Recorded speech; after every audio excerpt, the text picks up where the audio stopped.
성경 말씀 보시겠습니다. 하나님께서 오늘 우리에게 주시는 말씀은 신약 성경 히브리서 8장 1절부터 13절 말씀까지 보겠습니다.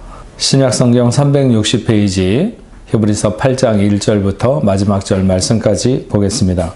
지금 우리가 하는 말의 요점은 이러한 대제사장이 우리에게 있다는 것이라.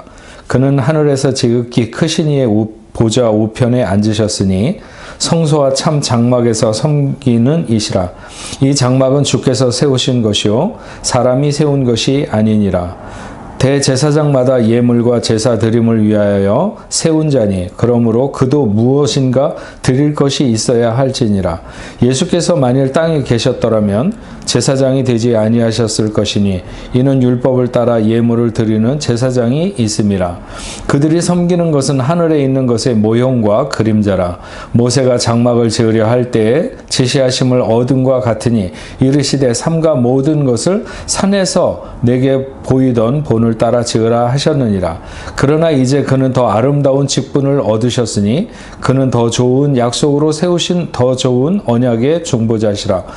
저 첫 언약이 무흠하였더라면 둘째 것을 요구할 일이 없으려니와 그들의 잘못을 지적하여 말씀하시되 주께서 이르시되 볼지어다 날이 이르리니 내가 이스라엘 집과 유다 집과 더불어 새 언약을 맺으리라. 또 주께서 이르시기를 이 언약은 내가 그들의 열조의 손을 잡고 애굽 땅에서 인도하여 내던 날에 그들과 맺은 언약과 같이 아니하도다. 그들은 내 언약 안에 머물러 있지 아니하므로 내가 그들을 돌보지 아니하였노라. 또 주께서 이르시되 그날 후에 내가 이스라엘 집과 맺을 언약은 이것이니 내 법을 그들의 생각에 두고 그들의 마음에 이것을 기록하리라. 나는 그들의 하나님이 되고 그들은 내게 백성이 되리라. 또 각각 자기 나라 사람과 각각 자기 형제를 가르쳐 이르기를 주를 알라 하지 아니할 것은 그들이 작은 자로부터 큰 자까지 다 나를 알미라. 내가 그들의 불의를 긍휼히 여기고 그들의 죄를 다시 기억하지 아니하리라 하셨느니라. 새 언약이라 말씀하셨으니 첫 것은 낡아지게 하신 것이니 낡아지고 쇠하는 것은 없어져 가는 것이니라. 아멘. 네, 북내포 성도 여러분, 오늘 화요 예배를 통해서 우리가 히브리서 8장에 있는 말씀을 함께 나누면서 오늘 우리에게 주시는 하나님의 그 말씀의 교훈을 함께 누리고자 합니다. 히브리서 8장 오늘 말씀을 시작하는 그 첫 시작을 보면 지금 우리가 하는 말의 요점은 이렇게 시작합니다. 이전에 우리가 보던 성경에는 이제 하는 말의 중요한 것은 이런 표현으로 되어 있었습니다. 여기 요점이나 혹은 중요하다고 하는 것은 케팔라이온이라고 그래서 머리를 뜻하는 헬라어의 케팔레에서 유래한 그런 단어인데 가장 중요한 핵심을 가리키는 그런 말입니다. 그리스도에 관한 핵심적인 사실을 설명하기 위해서 이 케팔라이온이라고 하는 말을 쓰고 있습니다. 이 말은 두 가지를 가리키고 있는데 첫째는 지금까지 앞에서 1장에서부터 지금 7장까지 언급된 그런 것들을 말씀하는 것이죠. 그래서 우리가 생각했던 몇 번의 그런 시간들을 통해서 계속해서 해왔던 그런 말씀들을 말하는 것이고, 두 번째는 그 다음에 이어지는 말들로 하늘에서 위엄의 보좌 우편에 앉으신 그리스도를 설명하는 언급을 가리키는 것입니다. 결국 앞에 말한 것과 이제 말하려고 하는 것 모두가 다 중요하다. 정말 중요한 얘기를 하고 있습니다. 그러나 이것이 쉽지 않다 하는 것을 먼저 말씀드리고 싶습니다. 히브리서 8장은 두 가지를 다루고 있는데 앞부분에서는 주님의 대제사장의 사역의 영역에 관한 말씀을 하고 있고, 뒷부분에서는 구약보다 더 나은 언약에 관한 말씀을 하고 있습니다. 오늘 8장 1절과 2절 말씀을 보면 지금 우리가 하는 말의 요점은 이러한 대제사장이 우리에게 있다는 것이라. 그는 하늘에서 지극히 크신 이의 보좌 우편에 앉으셨으니 성소와 참 장막에서 섬기는 이시라. 이 장막은 주께서 세우신 것이요 사람이 세운 것이 아니니라. 제사장에게 가장 중요한 것이 있다면 그것은 제물입니다. 제물을 드리기 위해서 제사장이 지정된 것이죠. 그런데 영원한 대제사장이라고 하시는 예수 그리스도는 전혀 제물이 없었고 가지실 필요도 없었던 것이죠. 왜냐하면 자신이 온전한 제물이 되셨기 때문입니다. 그래서 그의 제사장적 직분이 지상적이거나 육적인 것이 아니라 더 탁월한 성격에 속하는 것이라고 장깔뱅은 그렇게 말했습니다. 성막은 무엇을 상징해서 만든 것인가? 성막은 하나님과 인생이 만날 수 있는 곳이죠. 그러면 하나님은 그 성막, 텐트를 정말 좋아하셔서 그런 곳에서 인생과 만나기를 원하시는가? 성막이라고 하는 것은 참된 장막에 축소된 의미를 담고 있는 것입니다. 참된 장막이란 어떤 것이냐? 하늘에서의 위엄의 보좌를 말하는 것이죠. 이것은 하나님께서 인간과 만나실 수 있는 장치를 모형적으로 만든 것이 성소입니다. 모형적이기도 하고 또 다른 말로 말하자면 임시적이기도 하다, 이렇게 말할 수 있죠. 이런 성소에서 아론의 반차를 따른 제사장들이 제물을 가지고 나가서 제사를 드리게 됐습니다. 대제사장은 1년에 한 번씩 하나님께 속죄 제물을 드린 후에 피를 가지고 성전 안에 들어가서 하나님 앞에 휘장 안에 들어가서 드리게 되는 거죠. 그는 모형적인 그 속죄소, 시은좌라고 하는 은혜의 보좌 앞에 경외심을 가지고 서서 그가 한 일을 마친 다음에는 황급히 그곳으로부터 물러나와야 합니다. 이러한 모든 의식과 성소의 기구들은 소중하고 존중해야 했지만 그러나 그럼에도 불구하고 그것은 그림자와 같은 것이었다. 실체는 하늘에 있는 것이죠. 그리스도는 자기의 피로 영원한 속죄를 이루시고 단번에 하늘에 있는 성소에 들어가신 것입니다. 그래서 승천하신 그리스도께서 계신 곳은 하늘에 있는 참 성소인 것이죠. 주님이 어린 양이 되어 세상 죄를 지시고 십자가에 죽으셨지만 그 죽음 가운데서 3일 만에 부활하셨습니다. 하나님께서 그리스도를 살리신 것은 그의 대속적인 제사를 받으셨다고 하는 증거인 것입니다. 그를 세상에 보내신 목적이 완수되었다고 하는 것을 의미하는 것이기도 하죠. 예수 그리스도는 십자가 위에서 당신 자신을 대속의 제물로 드림으로써 모든 인간들에게 구원의 길을 열어놓으셨습니다. 단번에 영원하고 완벽한 제사를 드린 것이죠. 예수께서 자기 몸을 바쳐 모든 것을 이루셨음에도 불구하고 여전히 우리를 중보해 주시기 위해서 제사장의 역할을, 사역을 감당하고 계십니다. 그런데 그 중보하시는 제사장의 사역이 이 땅에서의 사역이 아니고 하늘에서의 사역, 참 성소에서의 사역이라고 말씀하고 있는 것입니다. 하나님은 그리스도를 믿는 모든 사람들을 하늘의 참 성소로 데려가려고 하는 그런 목적을 가지고 계십니다.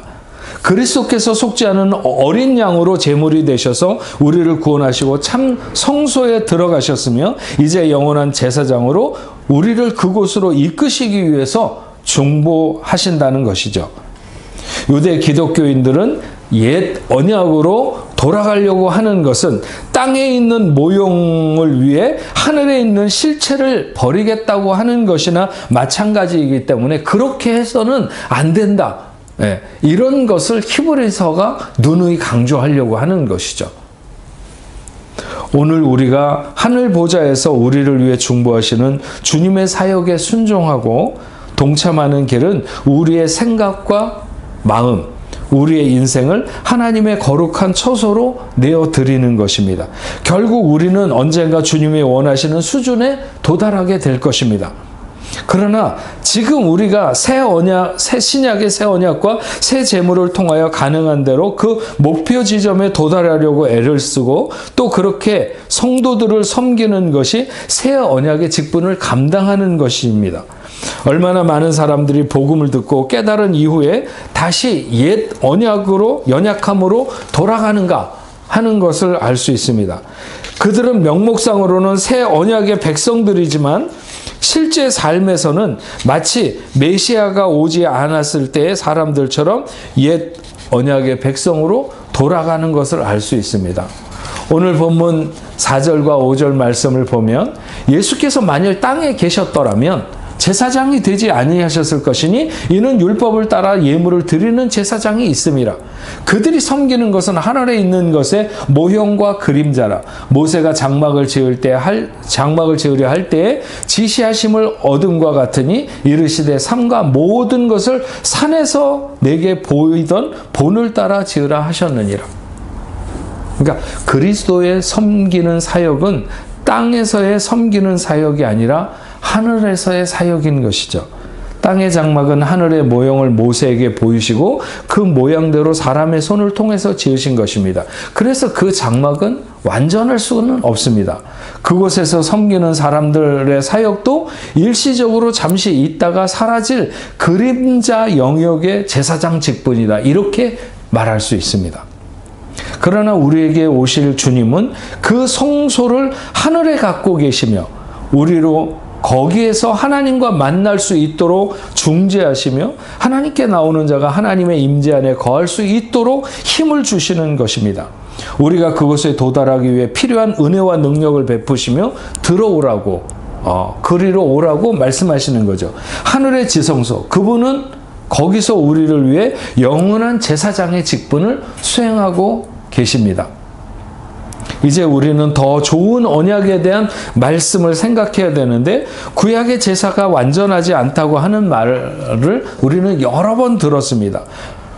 정말 연약했고 효력이 충분하다고 말할 수가 없습니다. 그 제사의 직분을 통해 드려진 제사들은 죄를 없이 하거나 양심에 관하여 완전하게 하거나 제성소로 담대하게 나갈 수 있는 그런 능력을 허락하지 못합니다. 하지만 히브리 사람들에게는 여전히 레위 제사 제도와 그 옛 경륜에 대하여 끊을 수 없는 관계를 유지하고 성전이 여전히 예루살렘에 있었고 모세의 규례들이 행해지고 있었습니다.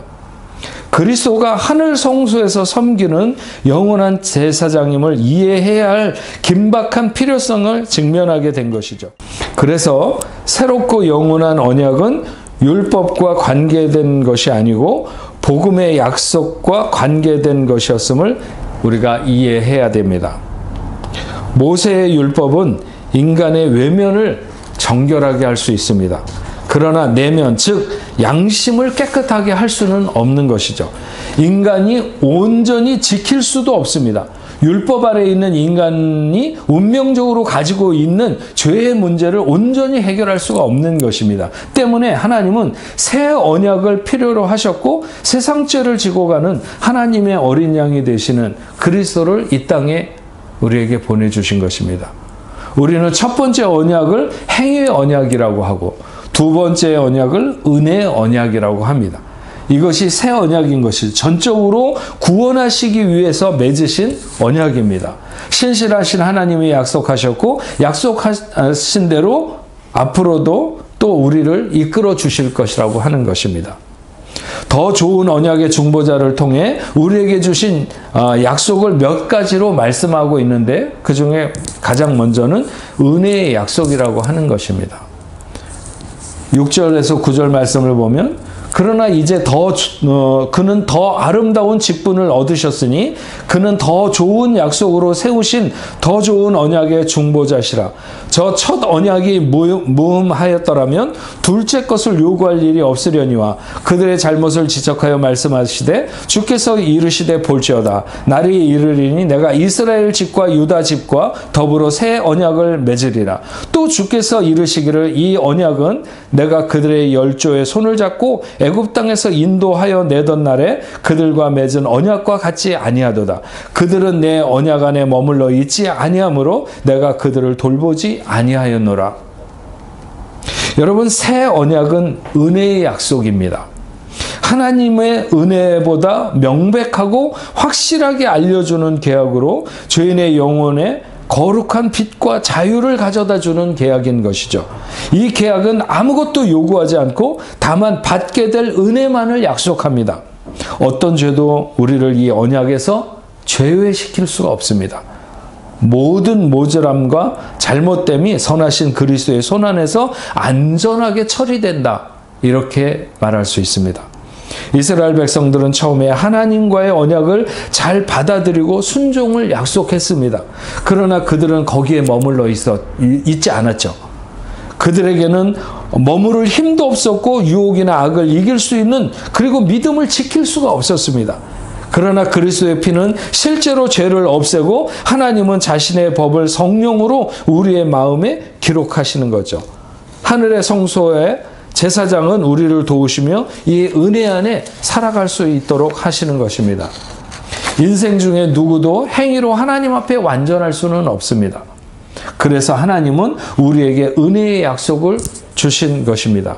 그리스도는 창세기부터 은혜 언약에 대한 중보자로 나타나 있습니다. 창세기 3장 15절 말씀 보면 그 첫째 약속을 주셨을 때부터 그것을 말하고 있습니다. 예수를 믿는다고 하는 것은 그래서 우리가 은혜 안에 산다는 것을 말하는 것입니다. 그 은혜를 풍족하게 누릴 수 있는 여러분들이 되시기를 바랍니다. 두 번째로는 내적 변화에 대한 약속입니다.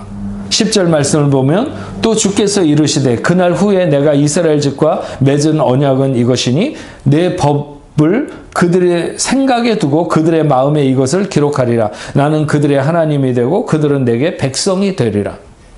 지성소 안에 있는 시은 좌에 피가 뿌려지고 그 피로 덮여진 법궤 안에 율법이 있습니다.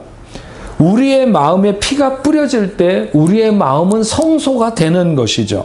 우리의 마음에 기록된 법이, 마음에 기록된 법이 있습니다.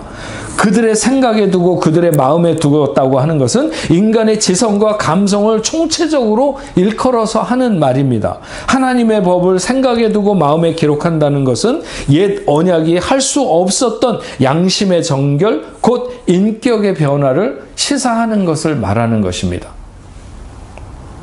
새로운 마음을 소유하고 그 마음으로 하나님과 친밀성을 높인다. 이 친밀한 관계에서 하나님이 아버지가 되고 성도들은 하나님의 자녀가 되는 것이죠. 이 새로운 마음을 통해 성도들은 직접적으로 하나님과 관계를 맺게 되는데 인격적인 수준으로 변하게 된다는 것입니다. 새 언약의 중보자인 그리스도는 하늘의 참 성소로부터 하늘의 영을 우리의 마음에 보내시는 것이죠. 우리의 마음에 하나님의 법을 기록하는 것이 바로 이것입니다. 하나님의 사랑이 성령에 의하여 마음에 부어질 때 사랑의 법이 마음에 기록되는 것입니다. 사람의 영혼이 하나님과 가깝다 멀다 하는 것은 그것이 하나님의 뜻과 연결되고 그것으로 말미암아 살아가느냐 하는 문제인 것입니다. 하늘 성소와 하늘 대제사장은 하늘에 속한 신자와 하늘에 속한 마음을 요구하는 것이죠. 그리스도는 우리의 마음도 함께 가져가셨습니다. 우리의 마음은 그분 외에는 누구에게도 주어질 수가 없는 것입니다. 세 번째로는 진리를 알게 되는 축복을 약속하고 있습니다. 11절 말씀을 보면요. 또 각각 자기 나라 사람과 각각 자기 형제를 가르쳐 이르기를 주를 알라 하지 아니할 것은 그들이 작은 자로부터 큰 자까지 다 나를 알미라고 했습니다. 여호수아의 인도 아래 가나안 땅에 들어간 세대들은 하나님을 알지 못했고 하나님께서 이스라엘에게 행하셨던 일도 알지 못했습니다. 새로운 언약 안에 들어있는 믿음의 공동체와 개인들은 하나님에 대한 지식을 소유하게 됩니다. 사람이 하나님과 교제할 수 있는 마음, 즉 하나님 이외에 다른 어떤 것으로도 만족하지 못하는 큰 마음을 가졌다는 것이 사람의 고귀함이고 위대함이라고 말할 수 있습니다. 진리, 즉 그리스도를 아는 것이 가장 큰 축복입니다. 우리는 그분 안에서 하나님과 풍성한 교제를 할 수 있게 됩니다. 그리스도를 진정으로 할 때 우리는 비로소 하나님의 구속사적인 관점이 무엇인가 하는 것을 배우게 되는 것이죠. 노래하는 사람도 소리가 트여야 노래를 한다고 그러고, 미술을 하는 사람도 어떤 시각이 열려질 때 그가 정말 진짜 미술을 할 수 있다고 하듯이, 신앙인들도 그리스도를 진정으로 알 때 하나님의 구속사적인 관점이 열려지고 예수 믿는 축복이 바로 거기에 있다고 하는 사실을 알게 되는 것이죠. 네 번째는 죄사함의 약속을 하고 있습니다. 12절 말씀을 보면 내가 그들의 불의를 긍휼히 여기고 그들의 죄를 다시 기억하지 아니하리라 하셨느니라. 여러분, 하나님의 임재와 교제 안에 살기 위해서는 두 가지 일이 확실해야 되는데, 죄에 대해 생각나는 것이 마음에서 사라져야 되고, 죄에 대한 호감이 우리 마음에서 제거되어야 합니다. 이 두 가지의 축복이 새 언약 안에 확보되어 있습니다. 새 언약 안에는 하나님이 백성들의 죄를 용서한다는 약속이 담겨져 있습니다. 죄의 용서는 완벽하여 하나님은 영원히 그것을 기억하지 않으시며 다시는 마음에 품지 않으신다고 하셨습니다. 다음으로 우리의 마음과 의지의 새로워짐은 완전하여 성령으로 말미암아 하나님의 법이 거기 기록되므로 하나님의 뜻이 곧 우리의 뜻이 되도록 하는 것이죠. 죄에 대하여 철저하게 형벌하시는 하나님께서 사죄의 축복을 주시는 것은 아무 대가도 없이 된 것은 아닙니다. 주께서 우리의 모든 죄를 지시고 대신 형벌을 받으신 것으로 상상할 수조차 없는 축복을 우리가 받게 된 것이죠. 인간의 삶과 죽음, 심판과 구원은 그리스도를 바라보는 것과 바라보지 않는 것, 여기에서 달라지는 것입니다. 차이가 있다면 바로 그것뿐인 것입니다. 옛 언약은 죄를 생각나게 했을 뿐 죄를 없애는 것은 아닙니다. 그래서 염소와 숫소의 피가 죄를 덮어서 가리울 수는 있지만 오직 하나님 어린 양의 피만이 세상 죄를 지고 갈 수 있는 것입니다. 가장 진지한 사람마저도 율법에 가까이 가면 가까이 갈수록 죄의식에 사로잡히게 되어 있습니다. 그러나 예수께서 죄 없고 의의 약속을 제시하는 새로운 언약을 우리에게 가져오신 것이죠. 하나님은 오직 예수 안에서만 그 백성의 죄를 긍휼히 여기십니다. 그리스도를 거부하는 죄는 여전히 죄 아래 있을 수밖에 없습니다. 사랑하는 여러분, 참 좋은 언약의 중보자 되시는 그리스도께서 우리에게 약속하신 약속은 은혜의 약속이고 내적 변화의 약속이고 진리를 알게 되는 약속이고 또한 죄사함의 약속입니다. 이 풍성하고 좋은 약속으로 여러분들의 신앙이 각자가 다 한 사람 한 사람 정말 싱싱하고 넘치는 기쁨과 자유가 있는 진리 안에서 참된 자유가 있는 그런 여러분들의 그 삶이 되시기를 주의 이름으로 축원합니다. 기도하겠습니다. 하나님 아버지, 오늘 히브리서 8장에 있는 말씀을 통해서 정말 우리를 위해서 이 땅에서가 아니라 영원한 하늘나라에서 하늘의 성소에서 우리를 위하여 오늘도 대제사장의 직분을 감당하시며 우리를 영원한 그 하늘나라의 성소로 돌아오도록 하려고 하시는 하나님의 계획을 오늘 말씀 속에서 저희가 다시 한번 깨닫게 하시니 진심으로 감사함을 드립니다. 우리가 이 땅에 여전히 나를 죄의식에 사로잡히고 또 율법에 묶이게 하는 그런 것이 아니라 단번에 우리의 죄를 속량하시고 그래서 우리를 영원한 하늘 백성으로 하나님의 그 성소로 이끄시려고 하는 이 영원한 계획 속에 저희들이 설 수 있도록 주여 도와주시옵시고 이 새 언약에 우리가 붙들리며 또 새 언약 속에서 참된 기쁨을 안고 자유를 누리며 살아갈 수 있는 우리 뽕네프 교회 성도들이 다 되도록 주님 도와주옵소서. 여러 가지로 복잡하고 힘든 그리고 어려운 일들도 너무 많고 내일 일을 알지 못하는 이런 세상 가운데서 우리 뽕네프 성도들 한 명 한 명 하나님께서 붙들어 주시고 오직 그 담대함으로 오늘을 살아갈 때 하나님의 상급을 누릴 수 있는 그런 귀한 자녀들 다 되도록 주님 도와주옵소서. 코비드가 여전히 많은 사람들에게 이렇게 감염되고 있는 이때에 믿음의 자녀들 하나님 한 명 한 명 붙들어 주시고 주의 그 장중에 안전하게 거할 수 있도록 주님 인도하여 주옵소서. 예수님의 이름으로 기도합니다. 아멘.